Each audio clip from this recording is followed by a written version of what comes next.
Welcome back. Joining us now on our roundtable tonight is Republican State Committeeman Ziegler and Jan Schnieder, a lawyer, policy advisor, and now Democratic candidate for Sarasota's seat in the U.S. House of Representatives. Thank you both for being here. I know this is a tough, no matter what side of the issue you're on with gun control, this is just a tough thing for this to happen in our state right down the road. Thank you. It's a totally horrific situation.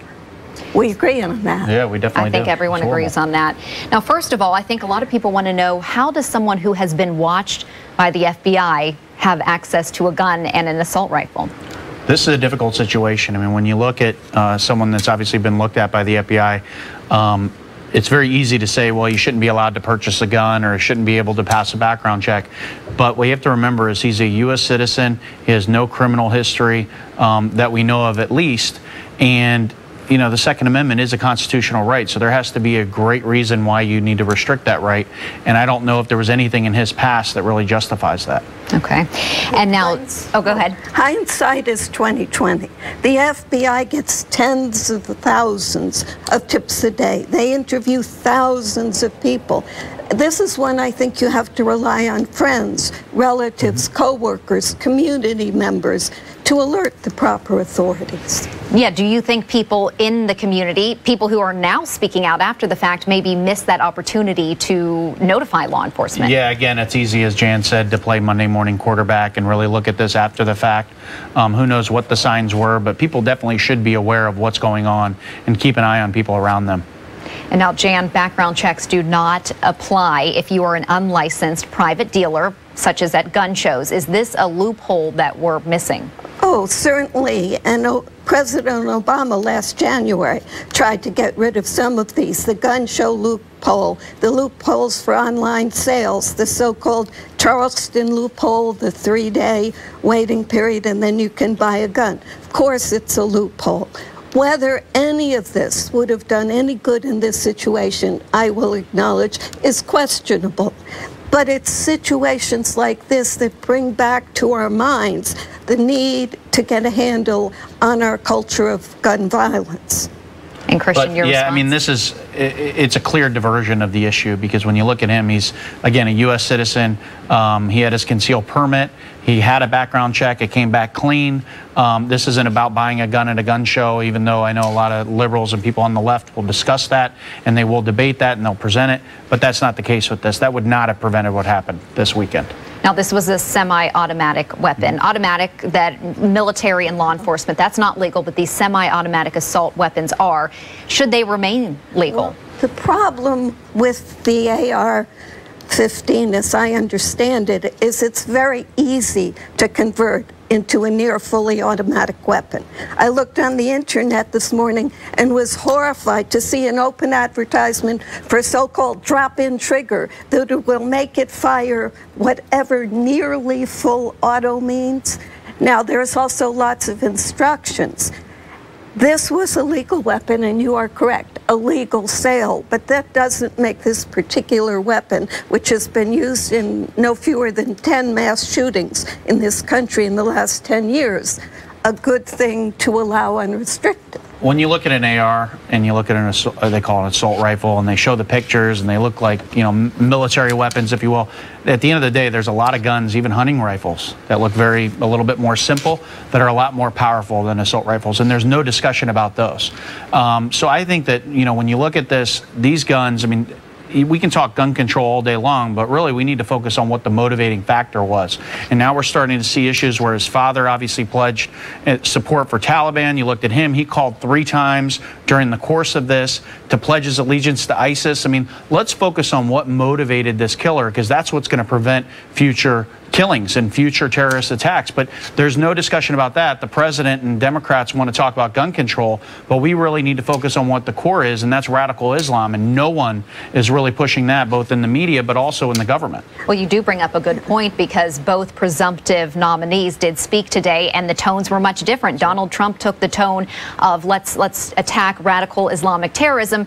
The president and Hillary Clinton are not using those words as openly. Your thoughts on that? They can both be right. I mean, you have 3 hot-button issues here. You have terrorism, or so-called radical Islamic terrorism. We have gay rights and homophobia. You have gun rights and gun control. I don't label so easily positions as you do, liberal or Democratic. I'm a pretty good shot, too. But it's a combination of all those issues. But when you look at gun control, that would not have prevented what happened here. This guy was legal. He had no background, criminal background history. He had a background check. You look at the issue of the gay community. He was scouting downtown Disney, as there's reports coming out as well. So it doesn't necessarily mean that he's targeting. Those are all speculative. What we do know is that radical Islam had a part in his life, and that's what really motivated him to go kill. And that's what needs to be talked about. That's what needs to be focused on. And we have a choice. Either they're going to come take us out, or we can go to them, we can eliminate them. And that's what I truly believe we need to be focused on right now. And what do you suggest? I know you're not going to solve the world's terrorism problems, but it's very difficult to, like you mentioned, Jan, that there are so many of these potential homegrown terrorists. Where do we even start? You're exactly right. So it is a very complex issue. Now, I will tell you, I've talked to Navy SEALs, and they're very clear. We're either going to fight them there or they're going to fight us here. And when Russia decided to get involved with ISIS, somehow they found 100 camps to go bomb instantly. What we need to do is when there's an attack on our homeland, we really need to focus on declaring war on radical Islam and going all in to take them out. And we need to do whatever it takes to take out those camps, take out the communication, and shut down those microphones that they're really broadcasting messages into this country, and that's motivating those homegrown terrorists. Even if I would agree on everything you just said, though, we do have a serious gun violence problem in this country. Better gun control measures would help eliminate 9 children are killed or injured per day in this country by guns. Most domestic violence killings are using guns. I fully agree with you, there are much broader issues, but we're focusing on one because it's mass shootings like this. We're horrified, we grieve for the people. It refocuses attention. We used to have an assault weapons ban. We used to have a ban on high-capacity magazines. We should, you're right, we should prohibit people on terrorist lists from being able to purchase guns. We can put them on a no-fly list, but not a no-gun list. Yeah, so 2 things. Number one, since 1991, which is the high in the crime rate, violent crime is down 49%.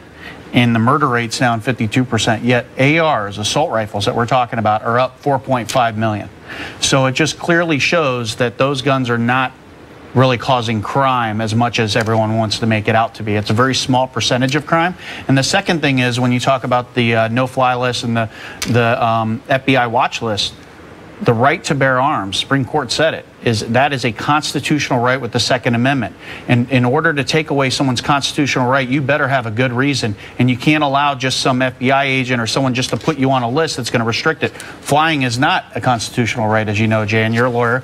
And that is a very different set of circumstances. The right to bear arms isn't unlimited either. There are several Supreme Court decisions on that subject as well. No one is trying to take away the rights of legitimate sportsmen, or at least I'm not. I'll limit it instead of categories. Legitimate sports people, people on ranches who have very legitimate needs. But there's something very different between those weapons and a weapon that apparently had 100 cartridge capacity. This guy managed to shoot 100 people. Granted, it was over a period of time, but it took a whole SWAT team to bring him down. We are going to have to wrap it up here. I know this discussion continues. We know that we'll have you on in the future to discuss this as well, but thanks for being with us tonight. Thank you so much. And when we come back, we'll have comments from our viewers.